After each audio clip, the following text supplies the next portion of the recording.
Selamat datang dan selamat menikmati. Suho cukup kebingungan saat Esil memanggil dirinya dengan sebutan Tuan Muda. Suho tidak ingat sama sekali pernah bertemu Esil sebelumnya. Tapi tiba-tiba, Esil jatuh pingsan di hadapan Suho. Beru mengatakan, kalau Esil hanya pingsan karena kelelahan, tidak ada yang perlu dikhawatirkan. Setelah Beru memulihkan semua hunter yang terluka, Suho mendapatkan notifikasi penyelesaian quest dan mendapatkan hadiah gold. Saat Suho membuka fitur shop, ia dapat membeli berbagai macam item menggunakan gold. Mendapatkan gold saat menyelesaikan quest, mengingatkan dirinya akan uang jajan yang diberikan ayah kepada anaknya saat menyelesaikan tugas. Lalu Suho membeli potion dari shop dan memberikannya kepada Esil yang terluka. Ternyata potion itu bekerja kepada Esil. Beru yang melihat kebaikan Suho merasa kalau Suho terlalu baik dan buang-buang uang saja. Suho memerintahkan Brockie dan Gray untuk membawa Esil ke Shadow Dungeon, beserta mayat para demon. Suho mengambil sebuah pedang, lalu mendekati para Mistburn dan berkata, para Mistburn pasti sangat menderita karena mereka dibakar hidup-hidup. Tidak ada yang bisa ia lakukan selain melepaskan mereka dari penderitaan itu. Di luar gate, datang seseorang ketua tim pemantau yang bernama Han Jae-hyuk. Pak Han mendapatkan laporan bahwa ada monster lizard dan Mistburn di dalam. Berdasarkan pemeriksaan mereka dari luka hunter yang meninggal, sepertinya ada sesuatu yang membunuh mereka semua. Mereka juga menemukan ruang bawah tanah yang hancur di dalam dungeon. Berdasarkan laporan itu, Pak Han juga yakin kalau ada sesuatu di dalam, selain monster lizard dan Mistburn. Lalu Pak Han memanggil Dogyun dan menanyakan tentang Suho yang bersama dengan Dogyun sebagai tim pengumpul. Dogyun mengatakan, kalau mereka keluar dari dungeon dan membawa Suho ke tempat yang aman. Mereka berdua adalah hunter tingkat I, jadi mereka tidak dapat melakukan apa-apa selain memanggil bantuan pada asosiasi hunter. Pak Han mempercayai semua ucapan Dogyun dan memuji tindakan mereka yang sesuai dengan instruksi asosiasi hunter. Dogyun berpikir, ia yakin pasti Suho yang menyelamatkan tim penyerang. Ia tidak mengerti mengapa Suho menyembunyikan kekuatan aslinya sebagai rahasia. Tapi ia yakin kalau Suho punya alasan yang bagus untuk itu. Dirinya tidak akan memaksa, ia akan menunggu Suho sendiri yang memberitahu dirinya. Di dalam Shadow Dungeon, Esil hampir tak percaya mendengar kalau Jinwoo meninggalkan bumi untuk menghentikan invasi dari Itarim. Beru mengatakan dirinya dikirim oleh Shadow Monarch untuk melepaskan segel Suho. Tapi yang mengejutkan, Tuan Muda dapat melepaskan segel itu tanpa bantuan dirinya. Suho bertanya kepada Esil, apakah mereka pernah bertemu sebelumnya? Esil menjawab, mereka pernah bertemu saat Tuan Muda sedang menjalani tutorial. Akhirnya Suho mengingat kembali saat mereka berdua bertemu. Ia tahu kalau Esil adalah demon yang menyerah sesaat mereka akan bertarung. Mendengar itu, Beru memarahi Esil karena tes itu adalah hal penting untuk Tuan Muda. Beru bertanya, mengapa Esil menjadi begitu lemah? Dan apa yang sebenarnya terjadi di dunia demon? Esil berkata, saat klan Radiru menjadi yang terkuat di dunia demon, mereka tinggal di Demon Castle dan menunggu raja untuk memanggil mereka. Waktu berlalu tanpa ada panggilan, dan mereka hidup dalam damai. Tetapi sesuatu terjadi sekitar setengah tahun lalu. Banyak demon yang menggunakan Stardust untuk memperkuat mana mereka. Mendengar Stardust, Suho teringat kalau demon yang baru saja ia lawan juga menggunakan benda itu.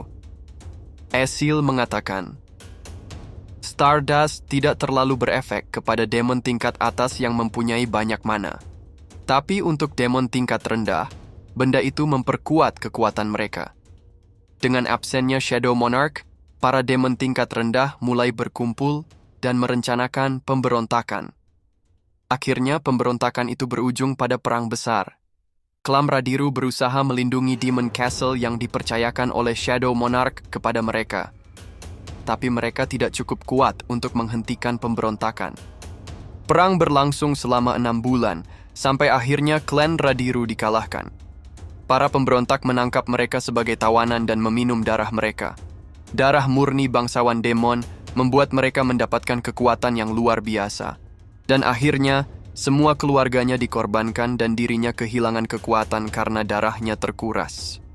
Suho mengatakan, kerja bagus. Dirinya berpikir, bagaimana ayahnya akan menyikapi masalah ini. Mengingat loyalitas klan Radiru dan Esil, ia yakin kalau ayahnya akan berterima kasih atas pengabdian mereka semua. Dirinya akan membantu Esil dengan cara yang ia bisa. Mari bangkitkan kembali klan Radiru bersama.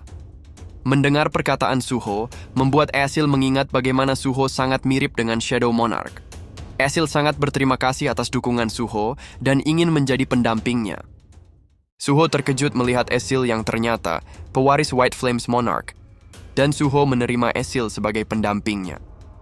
Esil terkejut melihat banyak notifikasi yang muncul di hadapannya, dan bertanya kepada Suho dari mana status window ini muncul. Suho mengatakan, dirinya baru tahu kalau pendampingnya dapat melihat notifikasi sistem. Ia tidak tahu sebelumnya karena Grey tidak bisa berbicara. Ia menerima Esil, sang pewaris White Flames Monarch, sebagai pendampingnya. Lalu Suho mengajak semua keluar untuk mendemonstrasikan skill bond-nya yang terbaru bersama dengan Esil. Suho langsung meminta Esil mengaktifkan skill-nya. Esil mengumpulkan kekuatan dan menyalurkannya kepada tangan Suho. Tapi Esil langsung roboh karena energinya habis tidak tersisa sama sekali. Suho berpikir, sepertinya skill ini memfokuskan semua kekuatan Esil dalam satu serangan besar. Ia rasa skill ini akan menjadi penentu kemenangan. Lalu Suho menghantam tembok yang ada di depannya.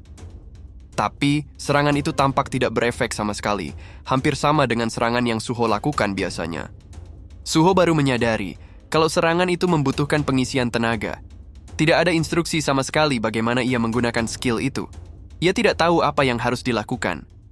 Kemudian Beru meminta Suho agar memberikan mayat demon untuk dimakan olehnya. Tapi Suho menolaknya karena ia ingin membuat mereka menjadi pasukan bayangan. Beru baru menyadari kalau Suho belum pernah mengekstrak mayat demon sama sekali dan meminta Suho untuk mencobanya. Saat Suho mengekstrak mayat demon, notifikasi sistem muncul. Ekstraksi mayat demon tidak memungkinkan. Beru mengatakan, ayah Suho juga tidak dapat mengekstrak demon dengan jiwa yang sudah ternoda. Itulah mengapa kekuasaan Shadow Monarch berdiri melalui perjanjian seperti yang dilakukan dengan klan Radiru. Lalu Suho memberikan potion kepada Esil dan berkata, dirinya sudah memikirkan, Esil sepertinya butuh tempat tinggal. Ia akan memberikan area ini sebagai tempat tinggal Esil.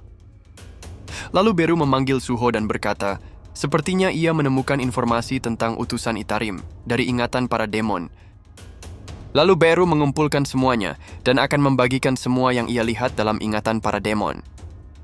Beru berkata, Stardust sudah menyebar sampai ke bumi. Mistburn adalah monster yang berasal dari dimensi lain. 3 demon dan Brockie, mereka semua terhubung dengan Hyena Guild. Mereka terikat kontrak kerjasama. Hyena Guild memberikan manusia kepada demon, dan para demon menggunakan manusia untuk dijadikan Stardust setelah merubah mereka menjadi Mistburn. Saat ini, Stardust diproduksi di berbagai lokasi. Kalau semuanya disimpulkan, Hyena Guild bertugas untuk menculik manusia, dan Reaper Guild bertugas untuk menaruh manusia itu di pabrik Stardust. Dan akhirnya, pabrik di mana manusia digunakan sebagai bahan pembuatan Stardust. Ia yakin kalau Itarim yang menjadi penghubung di antara ketiga grup ini dan merekalah yang berada di balik layar. Tapi ada seorang manusia yang menjadi otak di balik industri Stardust. Utusan Itarim itu bersembunyi di suatu tempat di bumi. Ia mengetahui kalau ada satu orang yang membantu operasi mereka. Manusia itu bernama Lee Min-sung. Dia adalah wakil ketua Guild the Reaper. Di depan kantor asosiasi Hunter, terlihat banyak reporter berkumpul di sana. Mereka semua menunggu Lee Min-sung yang diinvestigasi oleh asosiasi karena diduga terlibat dengan Hyena Guild. Keputusan asosiasi Hunter adalah Min-sung dibebaskan dari segala tuduhan. Reporter bertanya tentang keterlibatan Hyena Guild dalam penculikan manusia dan Reaper Guild sebagai sponsornya, dan juga korban jiwa yang terjadi dalam dungeon yang menjadi wilayah Guild the Reaper. Min-sung berkata, 2 tahun lalu setelah bencana merubah dunia, Guild the Reaper bekerja keras melawan kekuatan yang mengancam dunia. Mereka mensponsori Hyena Guild karena ingin membantu pertumbuhan Hyena Guild. Ia berharap Hyena Guild bertumbuh baik untuk melayani masyarakat. Itu juga berlaku untuk dungeon mereka. Ia pikir dengan membukanya untuk guild lain, Hunter baru punya kesempatan untuk mendapatkan pengalaman. Ia tidak menyadari kalau niat baik mereka berakibat pada kejadian yang tragis. Bila saja dirinya lebih perhatian, mungkin ia dapat mencegah kehilangan nyawa orang tak bersalah. Dirinya meminta maaf atas kejadian yang mereka sebabkan. Mendengar perkataan Min Sung, orang-orang mulai berpikir kalau Guild the Reaper adalah korban dari semua kejadian ini. Bahkan asosiasi Hunter tidak mempunyai bukti keterlibatan mereka. Mereka berpendapat kalau Min Sung lebih terdengar seperti pahlawan. Min Sung berpikir berakting seperti itu adalah hal mudah baginya. Dirinya adalah mantan pemain film terkenal. Dan untuk asosiasi Hunter, ia tak menyangka kalau orang tua itu melepaskan dirinya semudah itu. Sepertinya asosiasi tidak menyadari kalau dirinya adalah dalang di balik penjualan Stardust di pasaran. Akhirnya Suho melihat Min Sung untuk pertama kalinya. Dan menurut Beru, tidak ada aura Itarim yang terasa dari Min Sung. Sepertinya Itarim tidak punya kontrol atas diri Min Sung. Saat Suho akan menyerang Min Sung, Beru segera menahannya dan berkata, ia sudah melihat Suho mengalahkan banyak musuh kuat. Tapi untuk kali ini, dirinya harus menghentikan Suho, bahkan bila harus mempertaruhkan nyawanya. Mana yang ia rasakan dari Min Sung, bukan sesuatu yang dapat Suho atasi sekarang. Min Sung hampir tak percaya, publik dapat dibodohi olehnya dengan sedikit akting dan air mata. Sekarang media menganggap Min Sung dan Guild the Reaper sebagai pahlawan atas pengabdian mereka. Lalu datang seorang wanita yang mengajak Min Sung untuk berbicara soal bisnis. Wanita itu berpikir, Min Sung adalah anak orang kaya yang menjadi bintang film terkenal. Pada saat bencana besar terjadi 2 tahun lalu, bintang film Min Sung berubah menjadi hunter tingkat A yang menjadi perbincangan banyak orang. Sampai pada akhirnya, supirnya sendiri dibangkitkan menjadi hunter rank S. Saat berita itu tersebar, semua perhatian meninggalkan Min Sung. Supirnya yang bernama Lim Taegyu membuat Guild the Reaper. Wanita itu meminta kepada Min Sung agar disiapkan Stardust dalam jumlah besar. Min Sung mengatakan kalau ia kehilangan pabrik dan supplier akan memakan waktu untuk pulih dari itu semua. Tapi dengan sedikit pujian dan sanjungan dari wanita itu, harga diri Min Sung bermain. Min Sung akan mengusahakan agar wanita itu mendapatkan Stardust, walaupun Min Sung sangat tidak ingin bertemu dengan partner bisnisnya yang sangat menyebalkan. Di dalam Shadow Dungeon, terlihat Gray, Esil, dan Suho sedang berburu goblin untuk menyelesaikan daily quest milik Suho. Beru melihat Suho, sepertinya sangat tertekan karena perbincangan mereka terakhir. Beru mengatakan, Lee Min Sung adalah orang yang bertanggung jawab dalam pabrik Stardust. Min Sung sendiri pasti mempunyai informasi yang mengarah kepada utusan Itarim. Tujuan utama mereka adalah mendapatkan informasi dari Min Sung. Akan sangat berbahaya untuk mendekati Min Sung tanpa rencana yang matang. Suho bertanya, bagaimana mereka mendapatkan informasi itu dari Min Sung? Beru menjawab, bila dia tidak berbicara, dirinya akan memakan Min Sung. Shadow Monarch sudah memberikan izin untuk memakan manusia yang terbukti jahat. Tapi itu akan terjadi kalau Suho dapat mengalahkan Min Sung. Ia banyak melihat hunter dari berbagai macam tingkatan di asosiasi hunter. Berdasarkan penilaiannya, Suho setara dengan hunter rank C. Gray akan setara hunter rank D. Esil akan setara dengan hunter rank C. Dan saat Suho dan Gray bergabung dengan bond skill, mungkin akan di sekitaran hunter rank B. Walaupun ada hunter yang ranknya setara, tetap ada perbedaan kekuatan di antara mereka. Berdasarkan yang sudah banyak dibicarakan orang-orang, ia percaya kalau 10 hunter rank D diperlukan untuk mengalahkan 1 hunter rank C. Sepertinya jalan mereka masih panjang, bila mereka ingin punya kesempatan melawan Min Sung dan Guild the Reaper. Setelah menyelesaikan daily quest, Suho baru menyadari kalau double kuota daily quest hanya berlaku 1 kali saja. Dan Suho mendapatkan hadiah sebuah cincin dari kotak daily quest.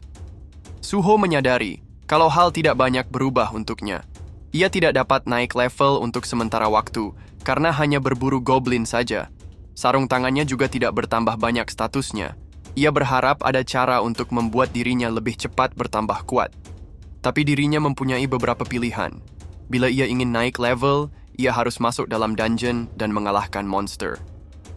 Suho hanya mendapatkan tawaran untuk masuk dalam tim penambang dan tim pengumpul. Ia rasa tidak ada seorang pun ingin seorang hunter rank E seperti dirinya masuk dalam tim penyerang. Tapi dirinya tidak dapat masuk sendirian ke dalam dungeon, karena itu akan melanggar aturan asosiasi hunter. Beru menyarankan agar Suho pergi ke asosiasi untuk evaluasi ulang rank miliknya. Suho mengatakan dirinya akan menarik perhatian media bila dirinya dibangkitkan kembali. Ia ingin menghindari itu. Selama utusan Itarim masih berkeliaran, ia ingin menghindari perhatian yang ditujukan kepadanya. Ia tidak dapat membiarkan mereka menggunakan dirinya untuk mengancam ayahnya. Bila dirinya tidak mampu menghadapi Minsung, akan lebih buruk apa yang dapat utusan Itarim lakukan pada dirinya. Beru memberitahu Suho agar ia tidak perlu khawatir tentang utusan Itarim, setidaknya untuk saat ini. Bila utusan Itarim sampai sebelum dirinya di sini, ia percaya kalau para utusan masih memulihkan diri dari efek perjalanan antar dimensi. Saat berpergian antar dimensi, ada retakan atau celah dimensi yang harus dilewati. Celah dimensi itu seperti lubang yang sangat sempit dan sangat menyakitkan melewati itu karena sangat berefek pada mana seseorang. Walaupun mereka berusaha melebarkan dinding, akan kembali mengecil dalam sekejap. Semakin banyak mana seseorang, semakin banyak waktu dan tenaga yang dibutuhkan untuk perjalanan antar dimensi. Itulah mengapa pasukan Itarim tidak dapat menginvasi bumi dengan mudah, dan itu juga alasan mengapa ayah Suho belum dapat pulang sekarang. Suho mengatakan, dengan kata lain, mereka mengirim seseorang yang lemah untuk dapat sampai dengan cepat. Sekarang ia mengerti mengapa Broky dan para demon yang melakukan pekerjaan kotor mereka. Bila invasi Itarim berlanjut, apakah ini waktu yang tepat untuk dirinya fokus bertambah kuat? Beru teringat lagi akan pesan Shadow Monarch kepada dirinya. Shadow Monarch berkata, karena ia tidak paham akan keadaan bumi sekarang, ia akan menyerahkan semuanya pada penilaian Beru untuk melakukan hal yang harus dilakukan. Bila Beru membutuhkan bantuan, pergi ke orang itu menggunakan kunci ini. Orang itu akan membantu Suho dengan banyak cara. Beru berpikir, apakah mungkin saat ini adalah waktu yang tepat untuk menggunakan kunci ini? Tiba-tiba Suho mendapatkan sebuah ide. Dirinya tahu sebuah cara untuk mereka dapat masuk ke dalam gate tanpa melanggar aturan asosiasi Hunter dan tidak terlihat oleh siapapun. Akhirnya Suho menemui orang itu. Ini pertama kalinya Suho menemui orang itu setelah dirinya dibangkitkan. Orang itu tidak menyangka kalau Suho menawarkan kontrak kerjasama bisnis dengannya. Ternyata orang itu adalah Yu Jinhu, paman Suho. Dan Suho ingin agar pamannya menjadi sponsor untuknya. Sebuah game bernama Beautiful World. Pemain yang terdaftar berjumlah jutaan player. Game tersebut mendominasi sejak perilisannya 4 tahun lalu. Tidak seorang pun menyangka sebuah perusahaan game didirikan oleh anak seorang konglomerat dapat merilis game terlaris dalam industri game. Ahjin Soft adalah perusahaan di balik game tersebut. Saat Suho tiba di kantor Ahjin Soft, ia disambut seorang karyawan perusahaan tersebut. Ini adalah kali pertama Suho mengunjungi pamannya di tempat kerja.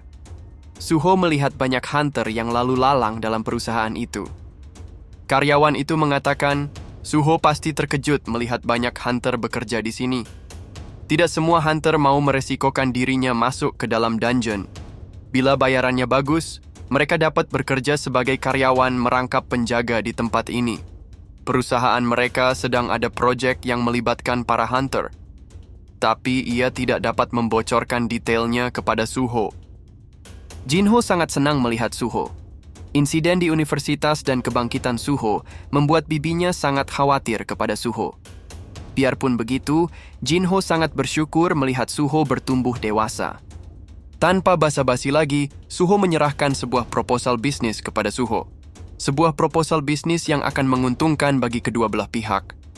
Jinho memahami kalau Suho menginginkan pamannya mensponsori dirinya untuk menemukan dan masuk ke dalam dungeon.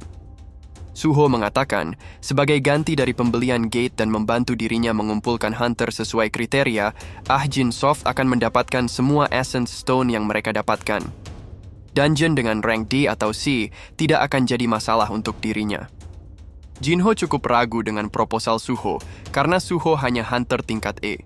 Dirinya juga seorang hunter, Jinho paham betul rank Suho tidak memenuhi syarat menyelesaikan dungeon sendirian.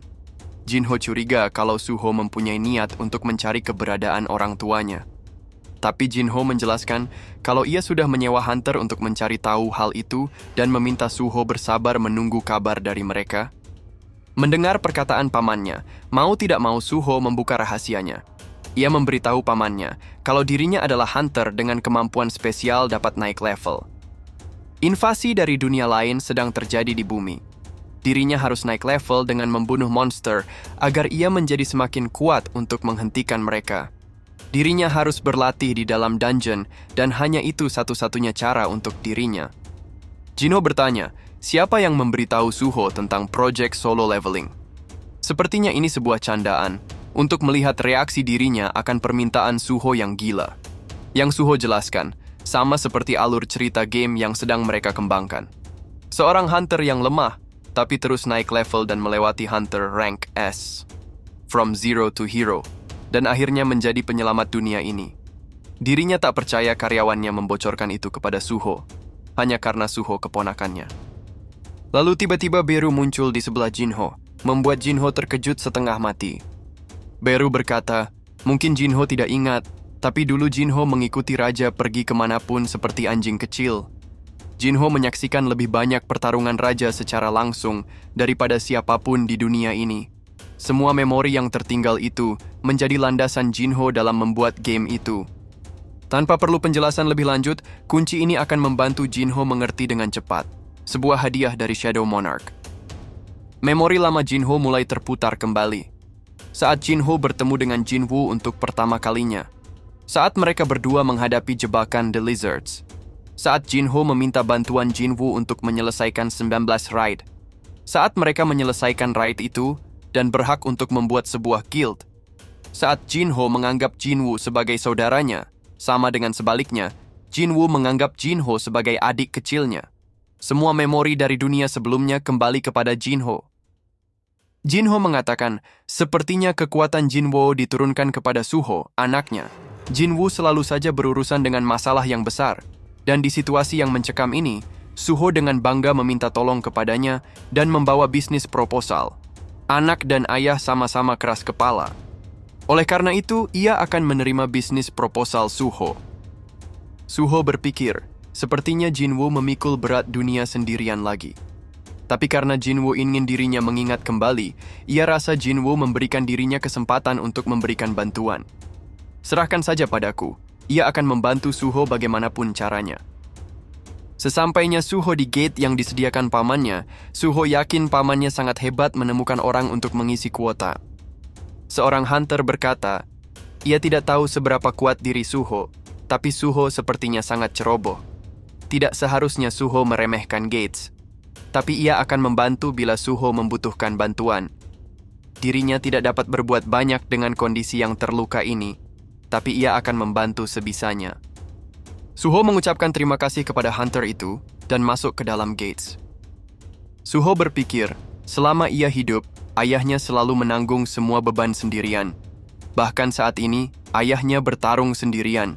Dirinya dapat mengetahui kalau sistem pendamping diciptakan dengan niat yang baik untuk anaknya. Biarpun begitu, ia tidak ingin ayahnya selamanya bertarung sendirian. Dirinya akan terus naik level. Saat Minsung sampai di suatu gedung, seorang bapak tua langsung mengenali Minsung dan menyapanya. Minsung berpikir, semua orang melihat dirinya dengan tatapan kagum dan iri. Ayahnya adalah seorang vice president dari Eugene Construction. Dirinya mulai sebagai artis cilik, dan dengan segera meraih popularitas.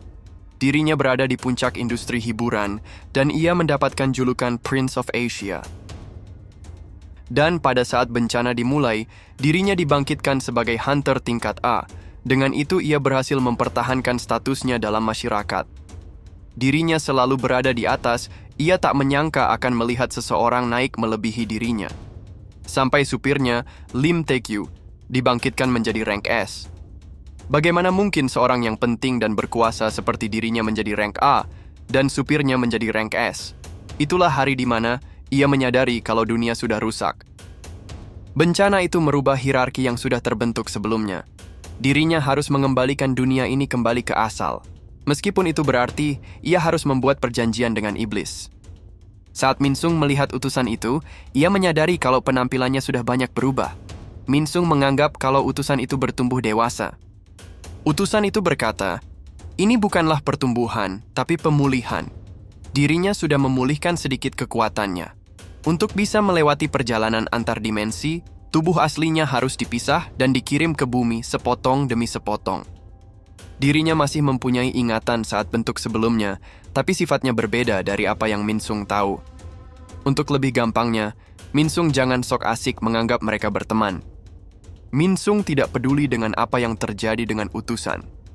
Yang penting utusan itu mengingat perjanjian mereka, kekayaan, ketenaran, dan pembunuhan Hunter Rank S, Lim Taegyu. Minsung mengutarakan niatnya untuk datang ke sini. Ia mendapatkan masalah dengan produksi Stardust. Hyena Guild dan pabrik mereka hancur tak bersisa. Jadi ia datang ke sini untuk meminta cadangan Stardust. Utusan itu menganggap Minsung sebagai orang tua yang tidak berguna. Sepertinya dirinya yang sebelum ini membuat kesalahan dengan merekrut boneka seperti Minsung.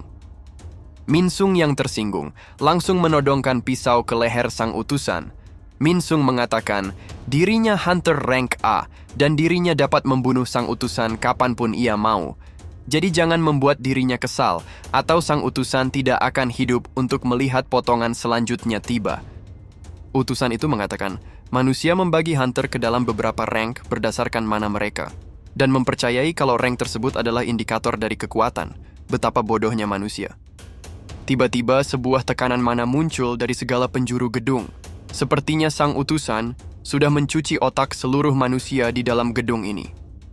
Dirinya merekrut Minsung sebelumnya karena ia harus bertahan hidup. Tapi sekarang dirinya sudah mempunyai kemampuan untuk bertahan hidup sendiri. Hubungan mereka sekarang bergantung seberapa bergunanya Minsung untuk dirinya. Minsung langsung melepaskan pisaunya dan berkata kalau dirinya sedang bercanda. Ia ingin tahu apakah utusan mempunyai kekuatan untuk mengalahkan seorang Hunter Rank S. Utusan itu mengatakan, benda itu terbuat dari konsentrasi Stardust. Minsung dapat melarutkan itu dan membuat Stardust dalam jumlah banyak. Tidak seperti Stardust yang hanya berguna pada Hunter rank rendah, obat itu akan efektif untuk Hunter rank tinggi seperti Minsung. Saat Minsung meninggalkan tempat itu, utusan itu berkata, ia dapat merasakan. Dalam waktu dekat potongan selanjutnya akan tiba. Dan saat dirinya bergabung dengan potongan selanjutnya, dirinya tidak perlu lagi bersembunyi. Dan hari itu akan ditandai sebagai permulaan invasi di bumi. Terlihat Suho dan yang lainnya sedang melawan ular raksasa. Melihat senjatanya tidak berguna, Suho langsung mencengkram ular itu dengan kedua tangannya. Dan dengan kekuatan penuhnya, Suho mengalahkan ular itu. Jangan lupa untuk subscribe, komen, like, dan share-nya ya teman-teman. Supaya tidak ketinggalan konten menarik Mimin selanjutnya. Thank you.